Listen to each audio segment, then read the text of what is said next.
एक बार भगवान बुद्ध जैतवन में विहार करते थे। तभी जैतवन में बहुत से भिक्षु रहते थे। तो उनमें से 5 भिक्षु भगवान बुद्ध के पास झगड़ते हुए गए और उनके झगड़ने का जो विषय था वो विषय इस प्रकार का था। कोई आँख का संयम करता था, कोई कान का संवर करता था, कोई नाक का संवर करता था, कोई अपनी जिह्वा का संवर करता था, कोई अपनी काया का संवर करता था। ये 5 भिक्षु अलग अलग 5 जो इंद्रिय इनके संवर करते थे, संयमित उसको करने की कोशिश करते थे। तभी उनमें ये विवाद उत्पन्न हुआ कि किसका संवर सर्वश्रेष्ठ है।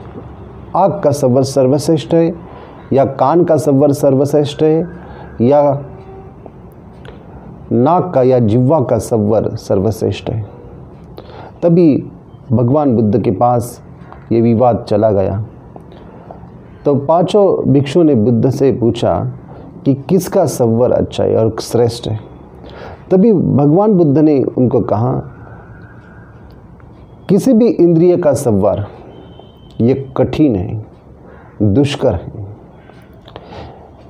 इसे बड़े कष्ट से आप हासिल कर सकते हैं, इसे बड़े साधना और अधिष्ठान से आप प्राप्त कर सकते हैं। इसलिए इस विवाद में मत पड़ो। विवाद का मतलब अहंकार है। विवाद के पीछे जो मूलता, जो उद्देश्य है, जो हेतु है, वही अहंकार है। तो विवाद में मत पड़ो।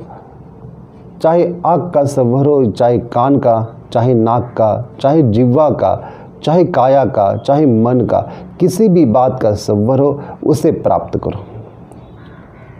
संवर से ही तुम्हें जीवन में संबुद्धत्व प्राप्त हो सकता है। सम्यकता से जीवन में एक आनंदिक दशा प्राप्त हो सकती है। सभी दुखों से आपको छुटकारा प्राप्त हो सकता है। संवर से ही प्राप्त हो सकता है जीवन की परिपूर्ण स्थिति। इसलिए कौन सा संवर अच्छा है, इस विवाद में मत पड़ो। उस संवर को साध्य करने की कोशिश करो, तभी तुम वास्तविक जीवन में जो भी जीवन की अवस्था है उस अवस्था को प्राप्त हो सकते हैं। इसलिए चित्त को नियंत्रित करो, संयमित करो, उसे समता भाव में लाओ और सम्यकत्व का लाभ प्राप्त करो, संबोधि का लाभ तो करो। बिना लोभ के, बिना भय के, बिना हेतु के तुम्हें दिखाई पड़ेगा कि क्या व्यर्थ है और क्या सार्थक, किस में सार है और किस में असार। जो सार को सार की तरफ जानता है और जो असार को असार की तरफ जानता है, वही असल में मुक्ति के द्वार तक पहुंच जाता है। तो मुक्ति के द्वार तक पहुंचने के लिए संवर को साध्य करो। ये 5 इंद्रियों का संवर ही असली जो मन की इंद्रिया है, इनके संवर तक पहुंच सकता है। तो इसे प्राप्त करो।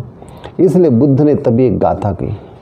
गाथा में बुद्ध ने कहा, चक्षुनो संवरो साधु, साधु सोते न संवरो, घाणे न संवरो साधु, साधु जिह्वा संवरो, काये न संवरो साधु, साधु वाचा न संवरो, मनसा संवरो साधु, साधु सब्बत संवरो। सब्बतो संवरो भिक्खु, सब दुखा पमुच्यति।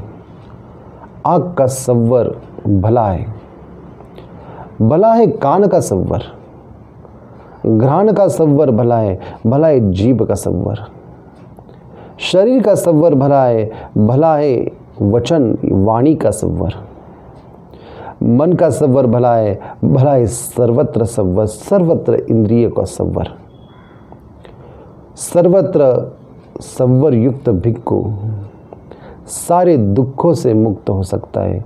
सब्बे दुक्खा पमुच्यति, सभी दुखों के पार वो जा सकता है, उससे मुक्ति साध्य हो सकती है। इसलिए इंद्रियों और इंद्रियों के प्रति संवर की साधना और मन के प्रति संवरों की साधना, इन सब संवरों में मनुष्य ही मुक्ति के द्वार तक पहुंच सकता है।